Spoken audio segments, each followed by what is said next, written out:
On Christmas night, a night when the world sparkles with joy, laughter, and the warmth of family, I sat alone in the dim light of my living room, the glow of the Christmas tree reflecting off tear-streaked cheeks. I remember how, when they were little, my children would rush down these very stairs, their faces alight with wonder, their small arms wrapping tightly around me as they squealed, "Merry Christmas, Mummy!" But tonight, the silence was deafening.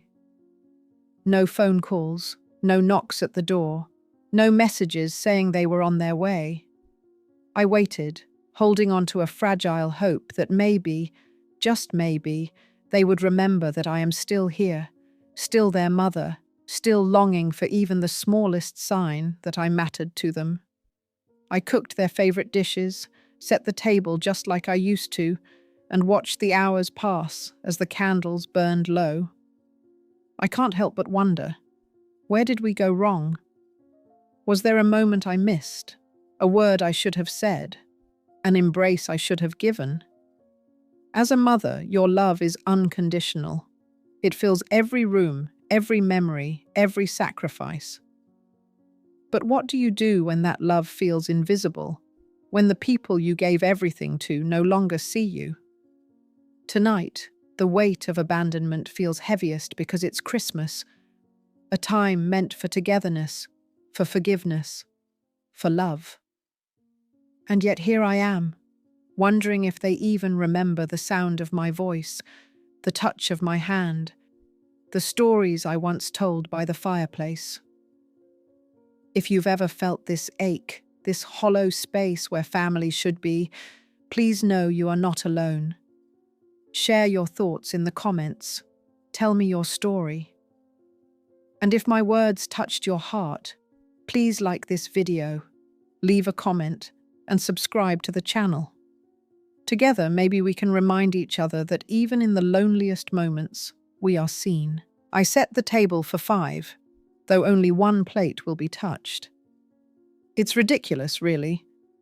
The table gleams, the silverware lined up perfectly, the napkins folded into delicate little triangles, like I'm expecting company. But I know I'm not.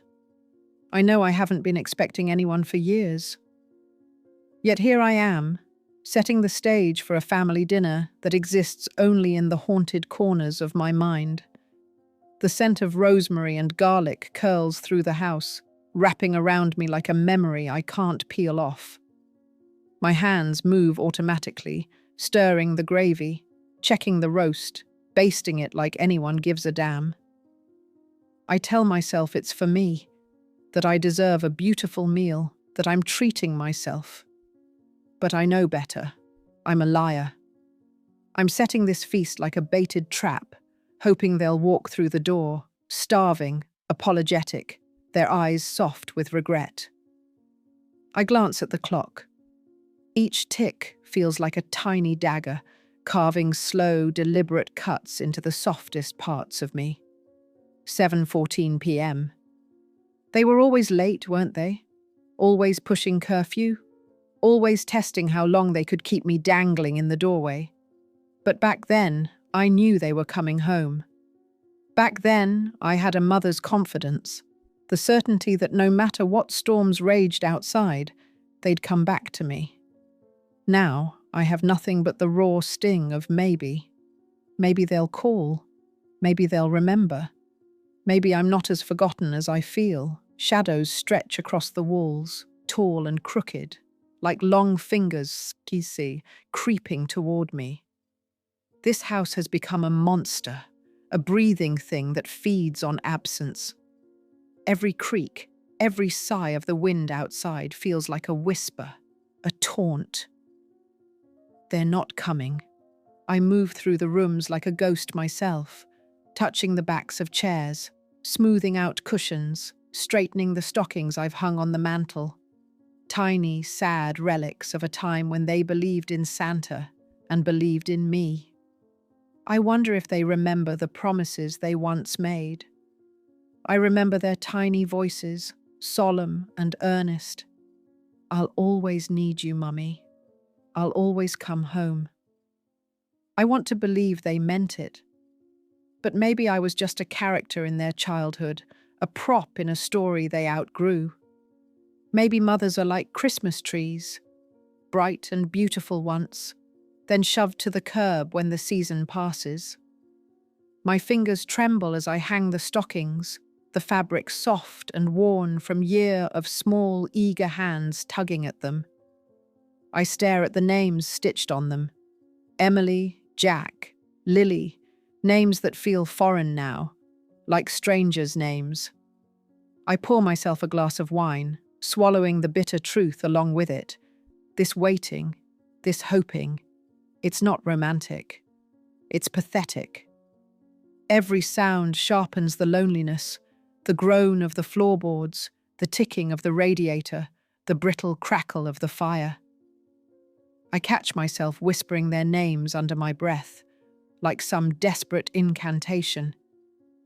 Maybe if I say them enough, they'll materialize in the doorway, all wide-eyed and contrite, saying, "We're sorry, Mum. We didn't mean it. We're here now." But the room stays still, the house stays hollow, and the only voice I hear is the one inside my head, reminding me over and over that I'm the only one sitting at this table. I remember the first time my eldest slammed the door and didn't come back for days. It was winter, not Christmas, but close enough that the cold seeped in under the doors and into my bones. Emily had been fiery even as a child, a storm trapped in a girl's body. But that night was different. The way she looked at me, eyes hard, mouth twisted with something more than teenage rebellion. It was hate. The words she hurled still echo, sharp as glass. "You're suffocating me. You ruin everything." I told myself it was just a phase, that she'd cool off, that we'd both apologize in the morning. But the morning came and went, and the front door stayed closed. I sat at the kitchen table, the one I still sit at now, pretending to read, flipping the same page over and over, eyes darting to the clock, the window, the silent phone. My chest felt like a stone was sitting on it, heavy, unmoving. Days passed before she came back. No apology, no explanation. Just a girl with a backpack slung over one shoulder, eyes blank, sliding past me like I wasn't even there. That was the first cut, the first real tear in the fabric of our family. And once something rips, no matter how you stitch it, the seam is never quite the same.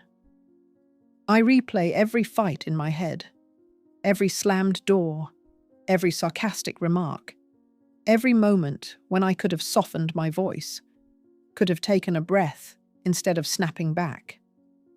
But here's the ugly truth. Sometimes love is angry. Sometimes love is raw and desperate.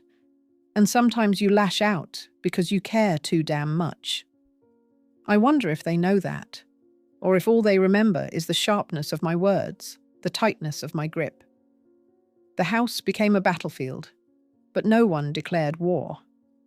Jack stopped coming home for dinner. Lily hid in her room, headphones pressed tight, eyes glued to glowing screens. And I tried. God, I tried. I made their favorite meals, left little notes on their pillows, waited up when they were late. But I wonder now if all that trying only made me more invisible, a woman clawing to hold on when all they wanted was to let go.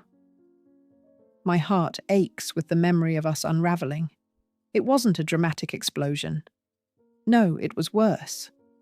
It was slow, like watching a thread come loose from a sweater you love, knowing the whole thing will eventually fall apart, but you're powerless to stop it. I sip more wine, the bitterness burning down my throat. There's a sting there, a truth I never wanted to face. Maybe it wasn't just them walking away. Maybe I was pushing too. Maybe my love, so fierce and consuming, was the very thing that drove them out the door. Tell me, have you ever loved someone so hard you crushed them without meaning to? I close my eyes, and there they are.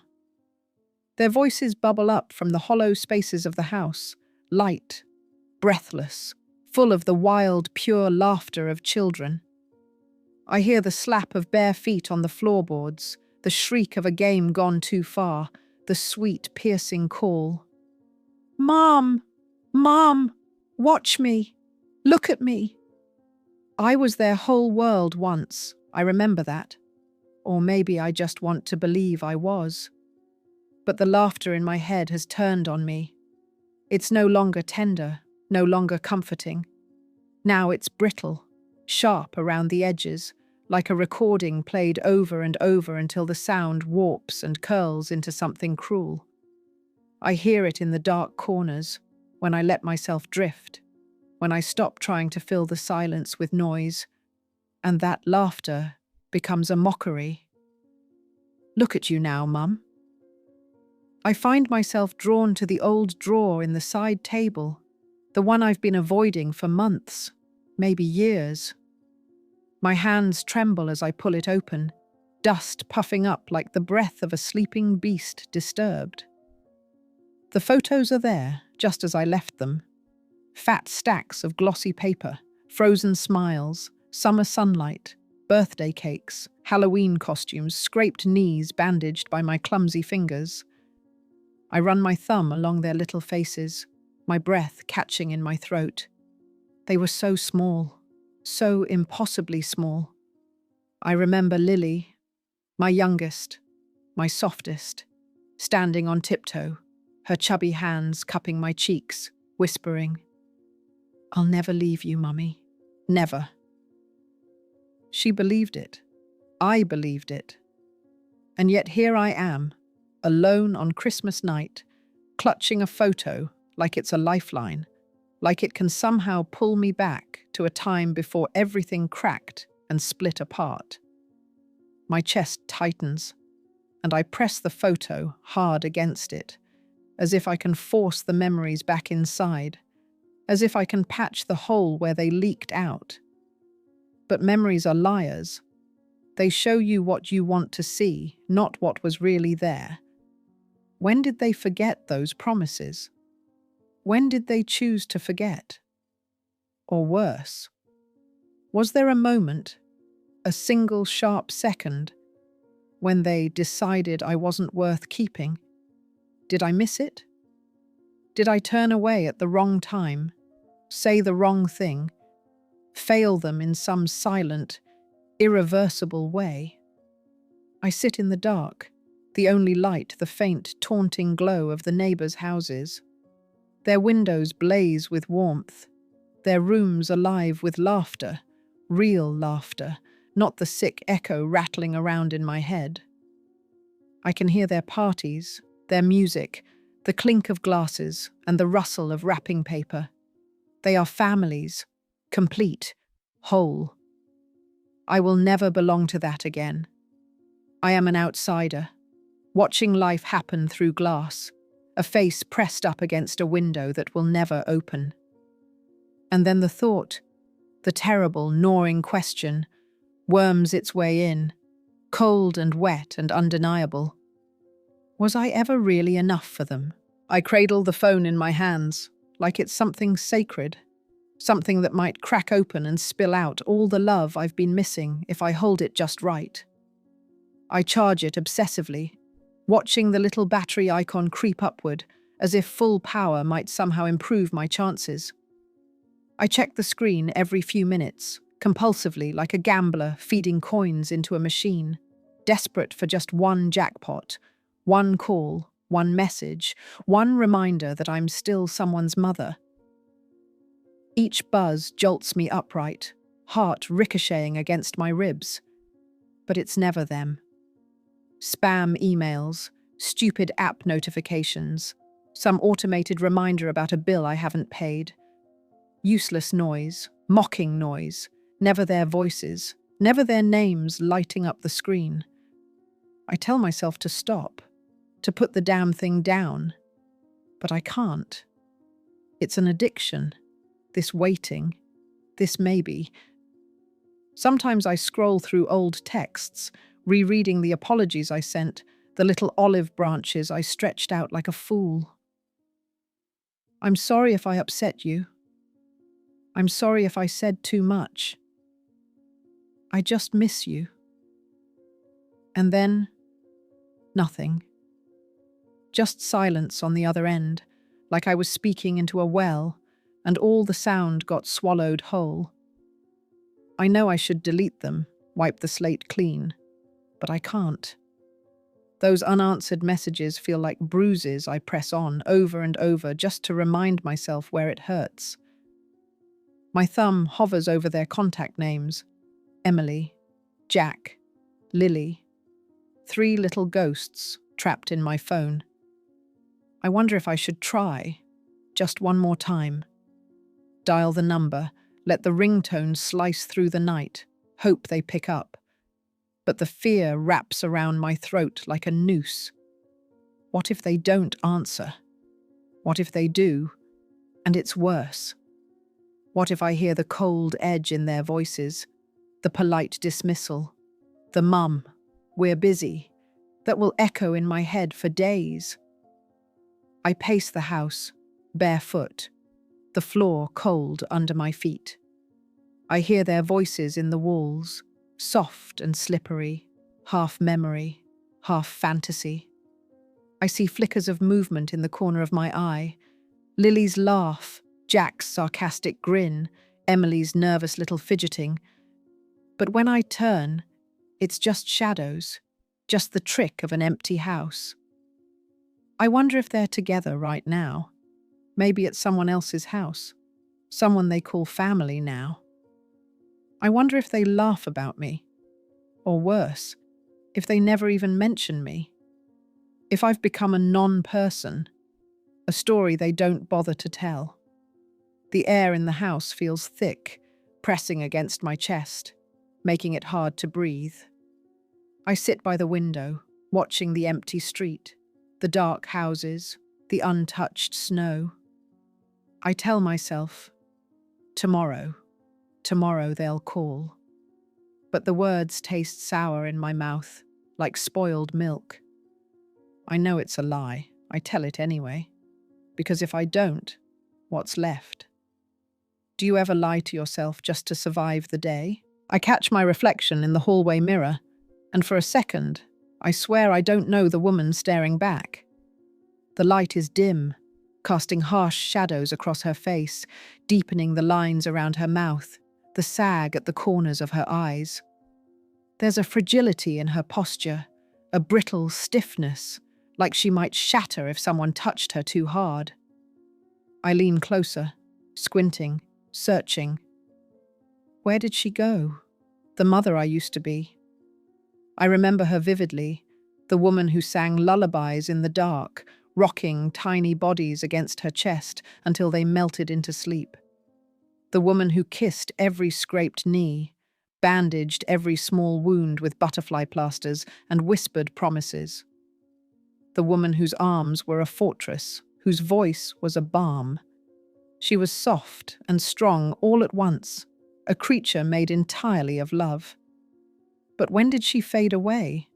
When did she morph into this desperate figure, clinging to scraps of affection, rationing memories like they were all I had left? I stepped back from the mirror, heart thudding hard, throat tightening. I promised myself. I promised that I would never become her, my mother. God, how I hated the way she sat by the window waiting for the phone to ring, her fingers twitching at every passing car. I remember her calling me over and over when I was younger, her voice sharp with anxiety, edged with loneliness. I would roll my eyes, swear under my breath, tell myself I'd never be like that. I'd never be that woman, desperate for scraps of her children's attention. But maybe life is cruel that way. Maybe the great cosmic joke is that we all end up turning into what we fear most. I wonder if she felt this same ache, the hollow pull deep in her chest, the relentless weight of absence. Did she press her hand against the cold window pane, watching the horizon, imagining her child walking back toward her?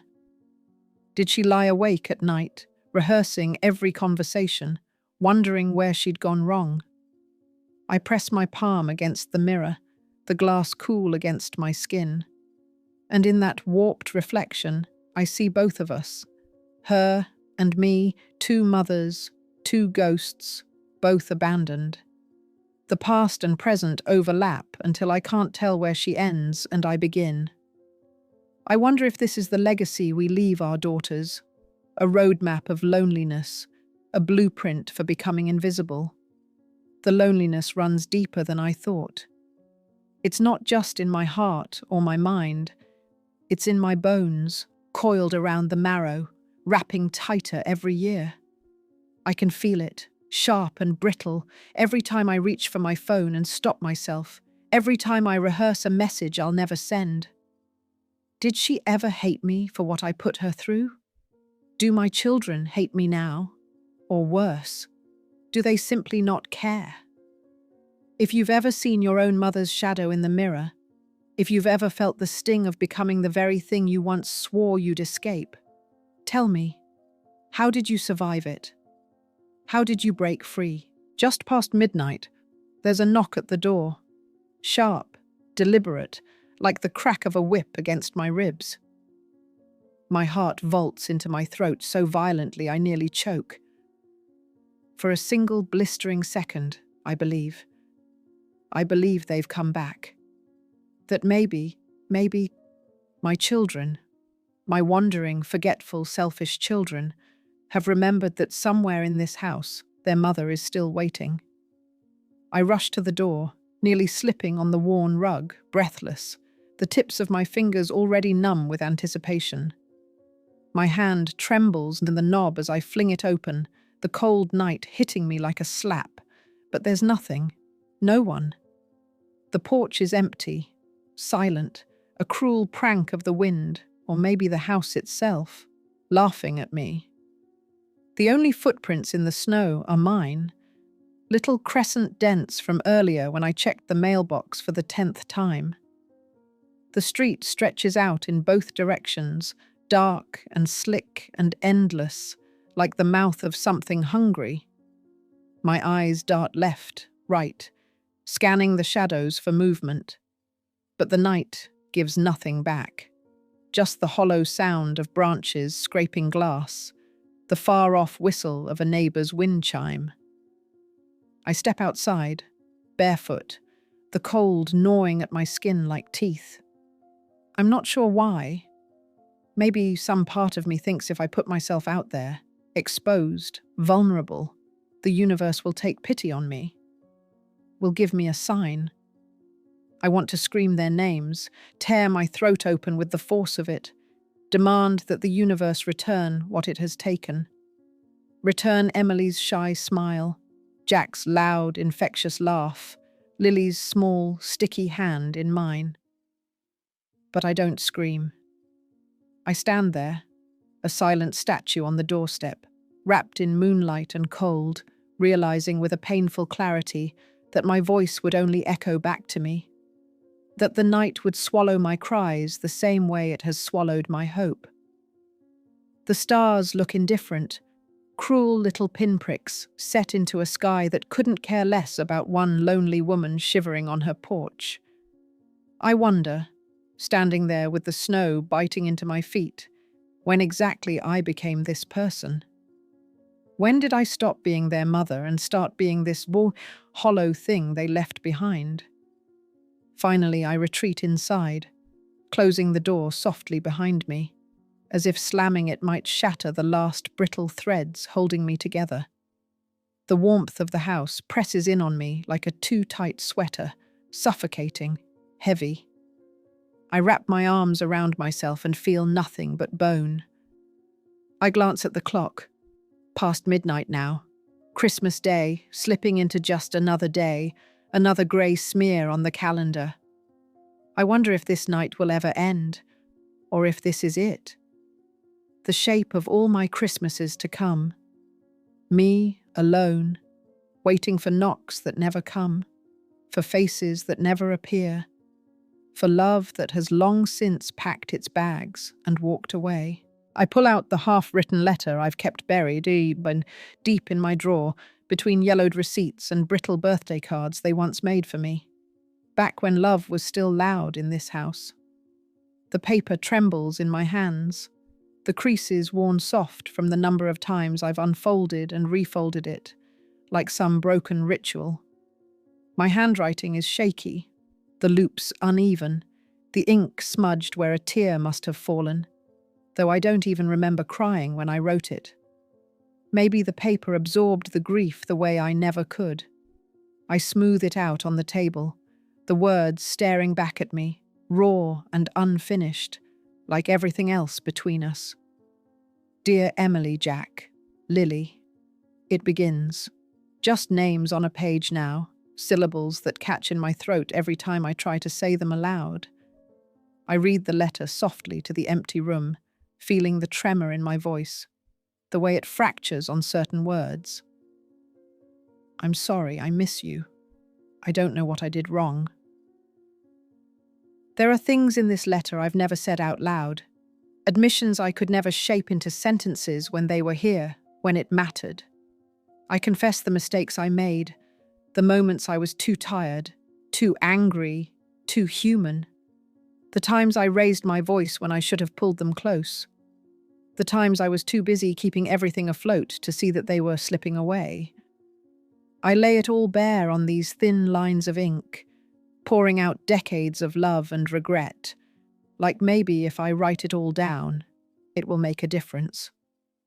I close my eyes for a moment and let myself imagine it, slipping the letter under their door in the dead of night, leaving it wedged under a windshield wiper, mailing it with trembling hands. I picture them finding it, reading it, their faces softening, something breaking open in their hearts. But then, just as quickly, the other picture comes, the one that always comes. Them skimming the words, rolling their eyes, crumpling it up, or worse, setting it aside without even finishing it, letting it slide to the bottom of a drawer, forgotten like an old shopping list. The fear sinks its claws deep into me, rooting me to the chair. What if they read it and feel nothing? What if the weight that has crushed me for years means absolutely nothing to them?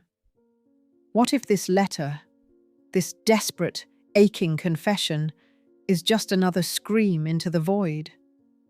My chest tightens as I fold the letter back up, pressing it to my heart like a wound that never stops bleeding.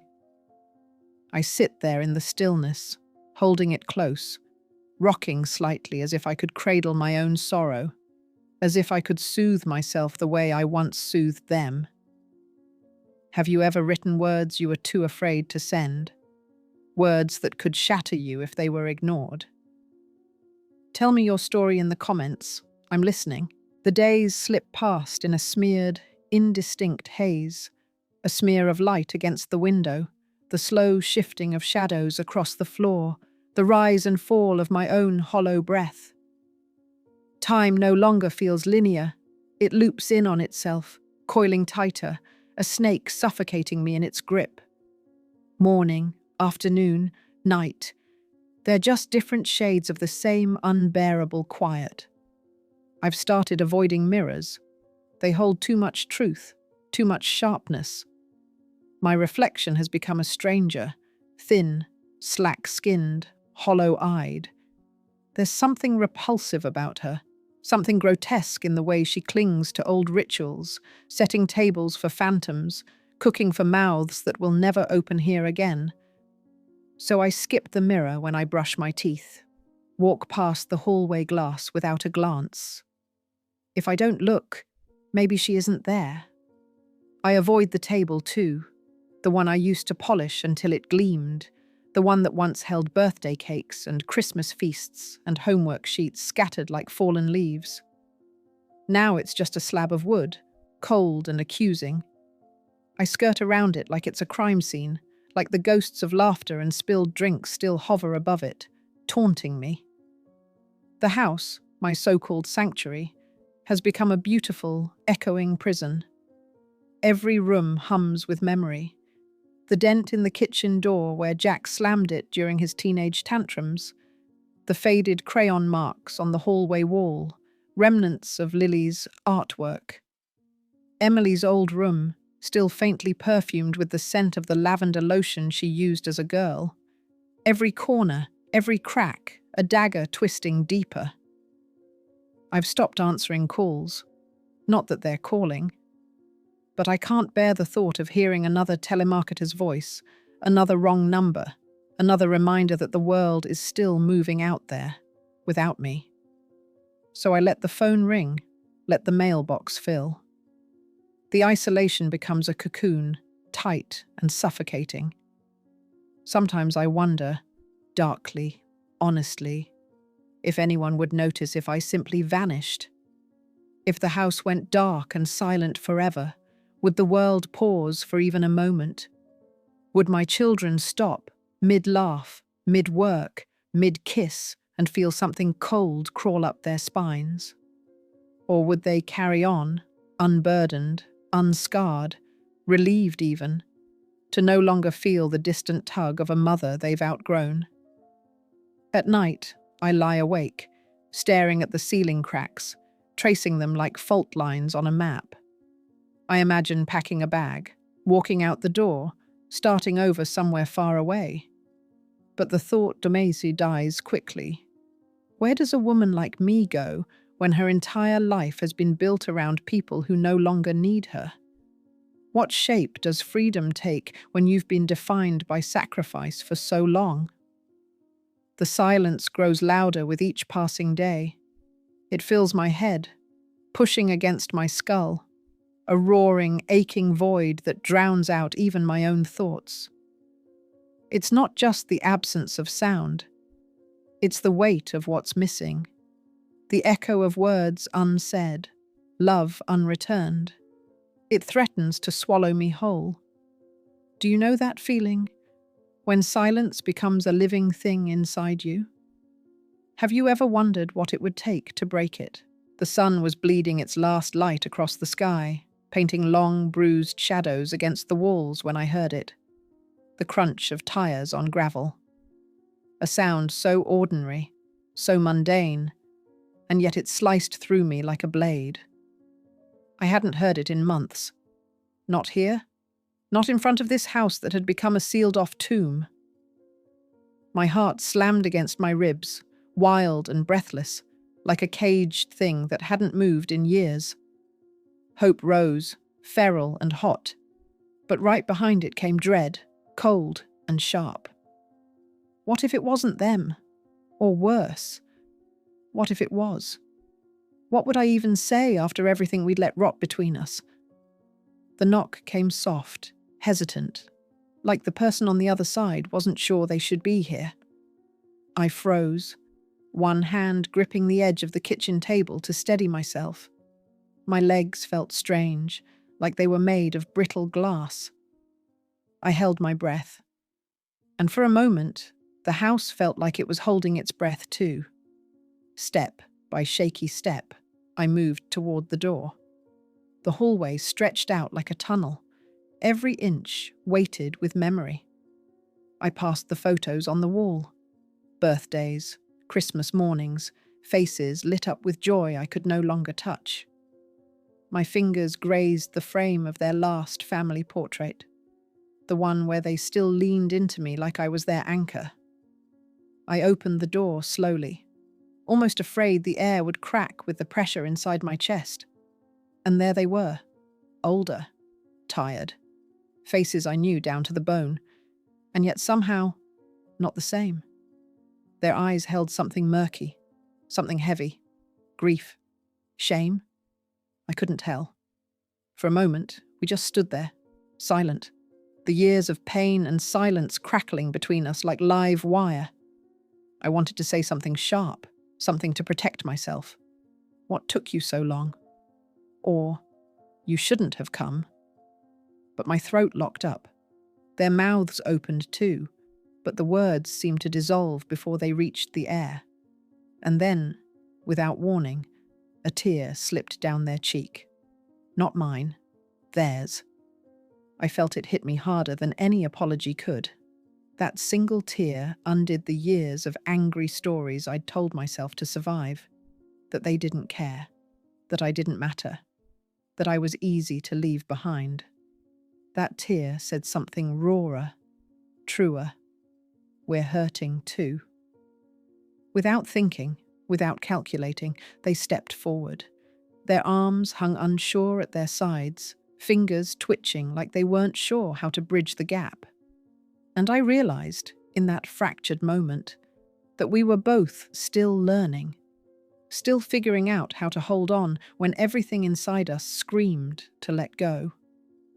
I didn't reach out right away. My hands stayed at my sides, clenched, trembling. But something inside me, something brittle and old, cracked just a little. Maybe this wasn't forgiveness yet. Maybe it wasn't even healing. But it was something. A beginning. Or maybe just a pause in the long ache between us. Have you ever faced someone you loved after years of silence and wondered if you were still the same people? We sit together at the old table, the wood scarred with years of memories, tiny knife scratches, rings from careless glasses, little burns from hot dishes placed too quickly. It feels almost cruel that this battered table, which has outlasted every argument and every celebration, is now the only thing keeping us apart. The air between us is thick, heavy with all the things we never said, all the phone calls never made, all the birthdays and holidays left to rot in the silence. I want to rage. God, I want to scream. I want to demand why they left, why they stayed away, why they let me sit here year after year, carving myself hollow, waiting for them. But when I open my mouth, no anger comes, no fury, only a raw, aching need I barely recognize anymore. So instead, I reach out, my fingers trembling, and I take their hand. The touch is tentative, like we're both afraid we'll shatter on contact. Their hand feels both familiar and foreign, the shape I once knew so well, now rougher, older, different. I wonder if they feel the same about mine, the wrinkles, the softness, the fragile bones beneath thinning skin. For a second, neither of us speaks. We just sit there, two people who used to know each other so completely, now reduced to strangers, fumbling towards something they've both lost. When we do speak, it's in small, halting sentences, like we're trying to remember a language we both once spoke fluently, but have long since forgotten. I missed you. I was scared to come back. I didn't know if you'd want me here. Each phrase lands like a stone in my chest, heavy, painful, but solid, real. I listen as they confess their own wounds, their own regrets, the silent battles they fought that I never saw. And for the first time, I realize I wasn't the only one who was hurting. We talk until the candles burn low, their wax dripping like soft tears down the sides. Outside, the wind rattles the windows, but for the first time in years, the house doesn't feel cold. It feels tentative. It feels like a place where maybe, just maybe, something new could begin. There's a flicker between us, not forgiveness, not yet, but something just as fragile. Hope. I know this moment won't fix everything. I know there are years we can't get back, wounds that won't disappear overnight. But maybe, just maybe, this is how it starts. With a quiet night, with a shared meal, with two hands reaching across the bruised distance between them. When they leave, and they will leave because that's life, they promise to come back. And as I close the door behind them, I feel the ache inside me soften.